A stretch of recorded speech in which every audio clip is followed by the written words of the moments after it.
Welcome to the Carroll County Schools Podcast. Our 24-strong family is committed to positively changing lives while being recognized as a premier school district. We believe every student deserves to graduate ready to be enrolled, enlisted, or employed, and engaged in their community. That's why we make their future our mission.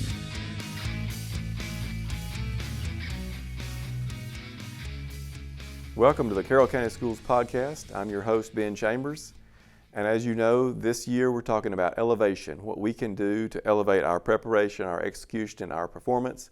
We're talking to leaders across the district and getting their very best advice to help us all do better. And today I'm very excited to have with me our Carroll County Schools Teacher of the Year, Mr. Stanley Clarke from Central High School. Welcome, Mr. Clarke. Thank you. Appreciate the opportunity to be here today. Yeah, I'm glad to have you here, and I've just got a few things to ask you and kind of get your thoughts so you can share with other teachers. Okay. I looked at your resume, and you've just got a long resume. You've just been doing this a long time.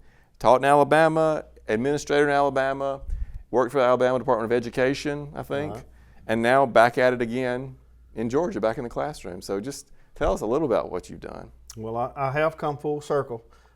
When I decided to start back into education, into teaching again, a lot of people thought I was crazy, but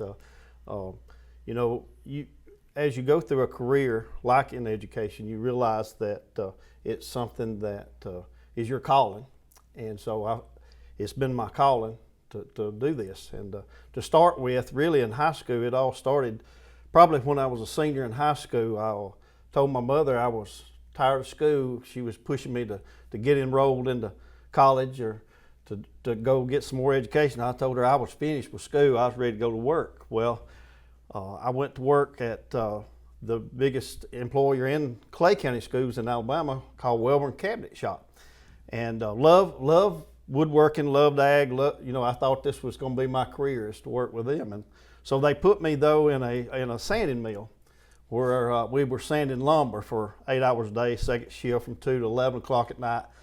And so I did that for about 6 weeks, and I talked to Mother again about maybe what college I might could attend, because I kind of got overwhelmed with the hard work. Right. And so I quickly realized that, hey, I don't know that I want to do this very long. And so I decided I love sports. I loved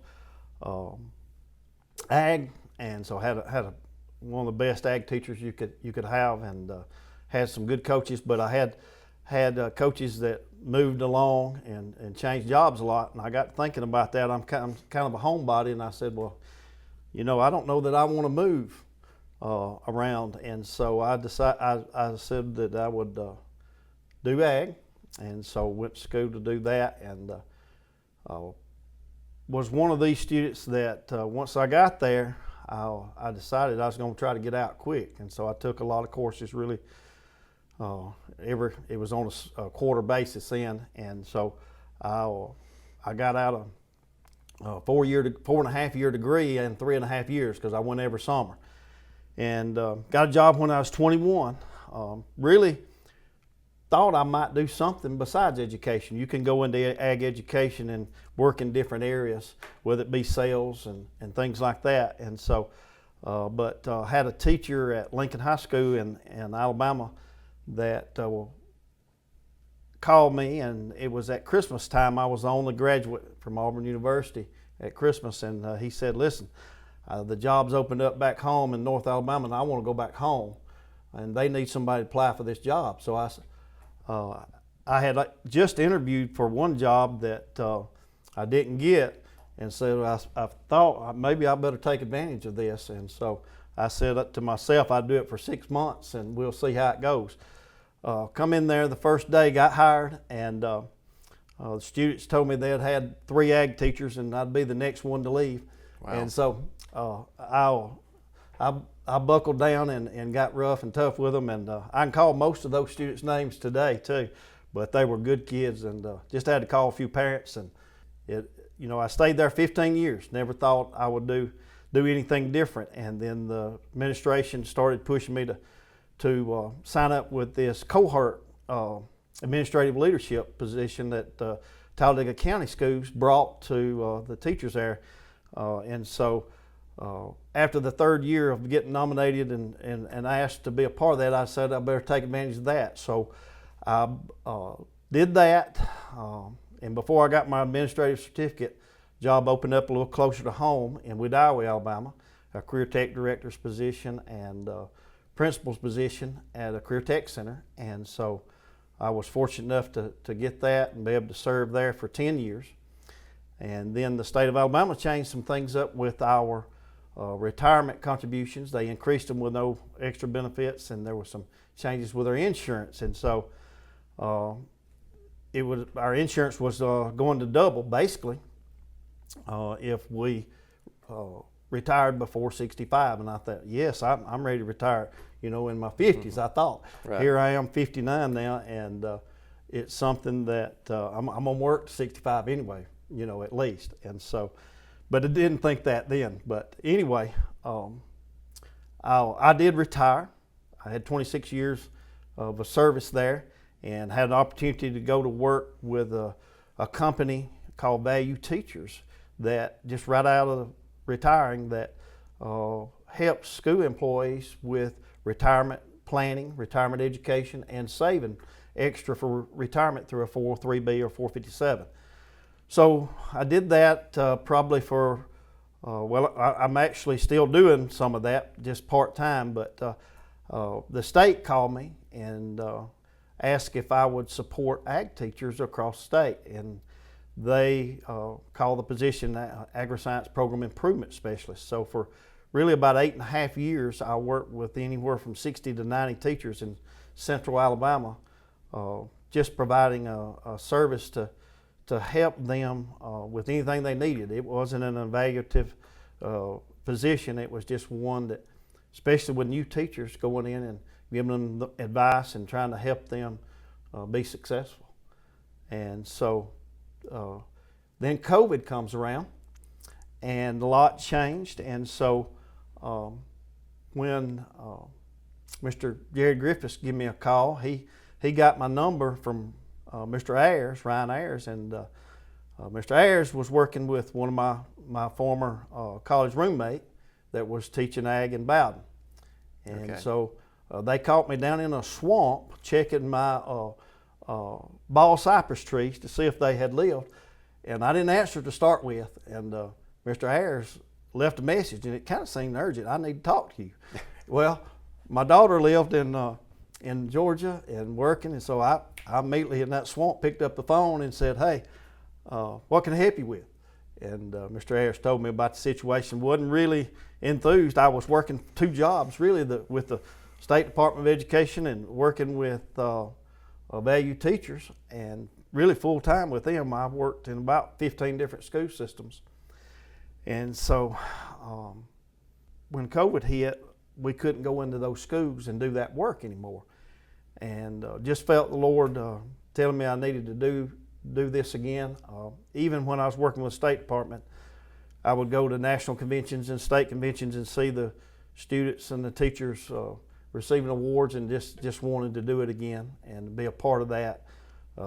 It's very rewarding being an educator, and especially an ag educator to me. And so I was fortunate enough to get employed here at Central High School in Carroll County, and have just been impressed with the school system and been excited to be a part of the education program here. So you just missed it. You just missed the classroom, didn't you? I did. And the students. I did miss the classroom and the students. It's something that ag is a 3-circle model.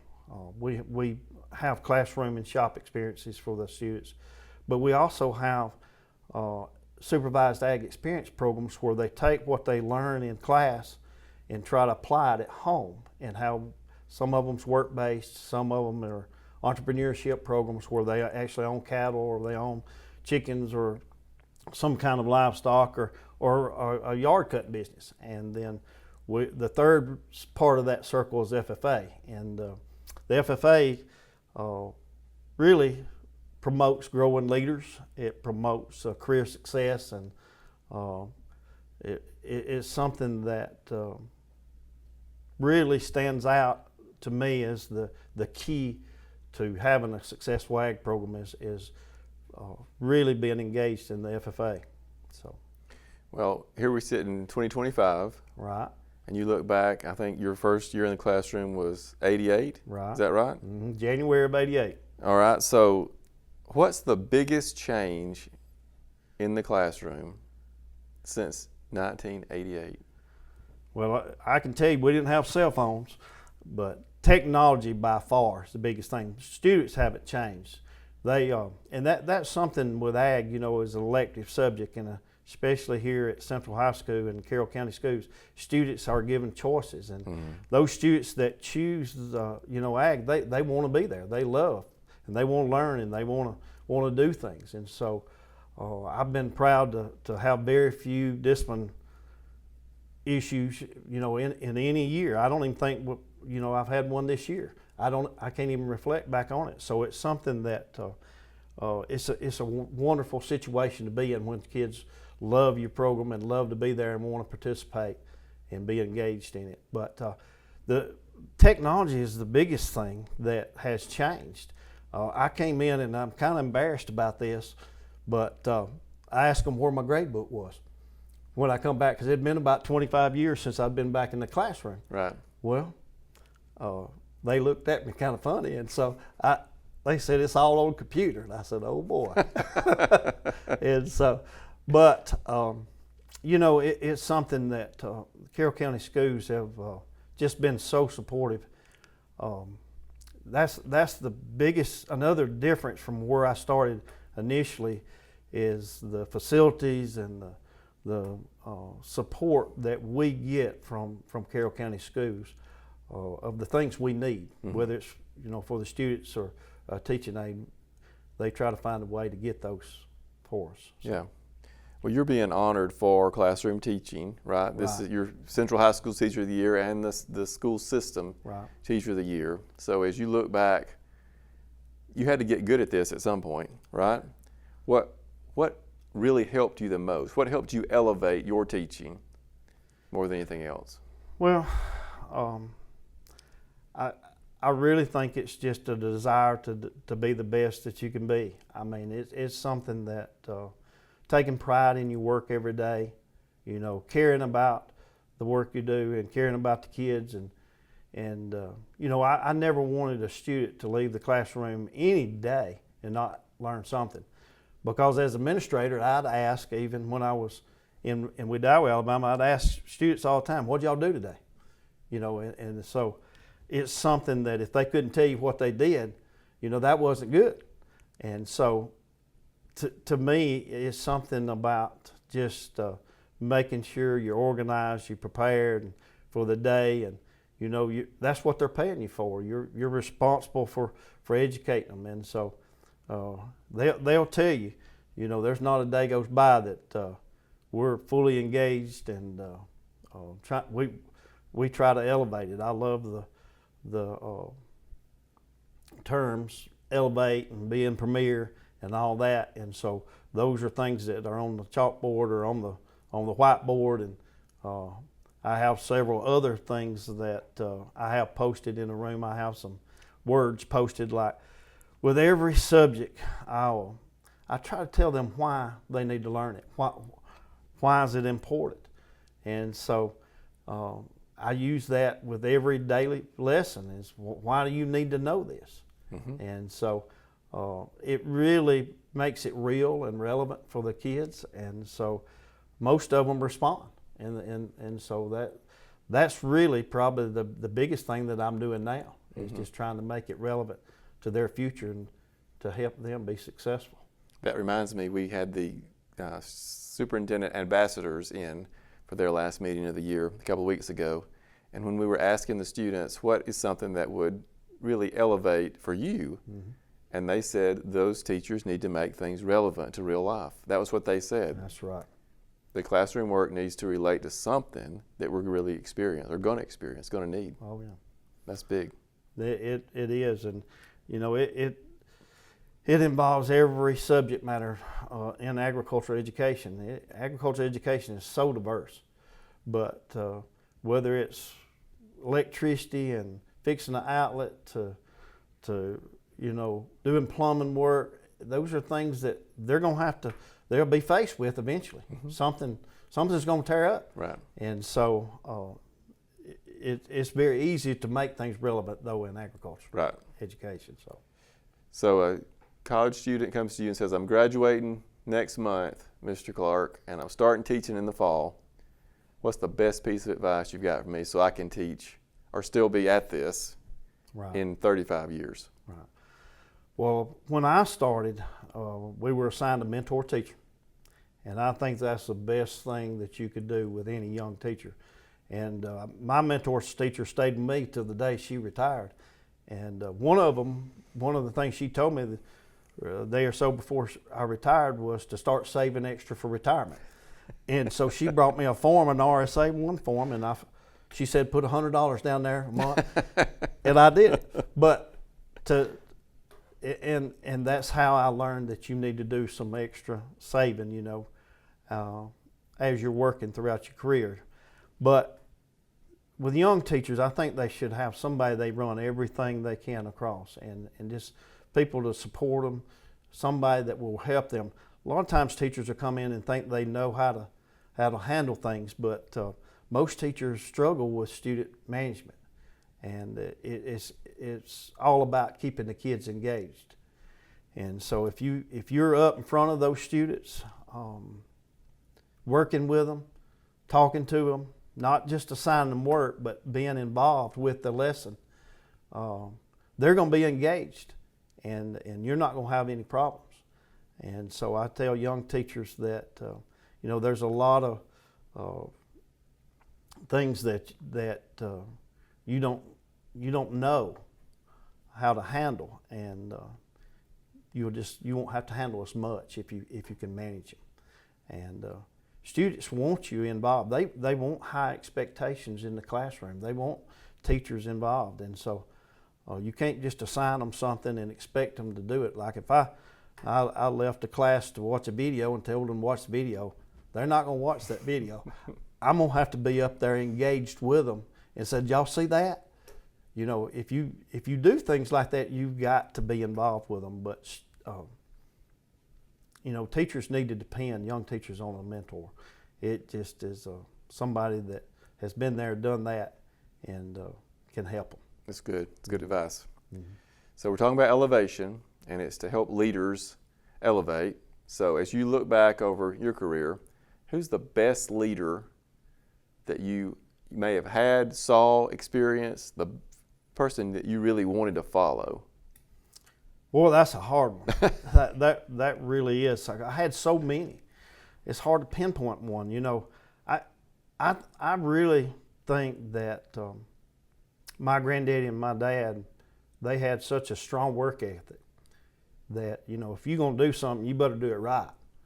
And I learned that early on, the hard way. Mm-hmm. And so I really would say them, because that's something that my dad was a banker, but he also did work, hobbies. He had a taxidermy business, and my granddaddy, he was a welder and a mechanic, and he worked hard all his life. And on his tombstone, he's got actually a shovel and a pick.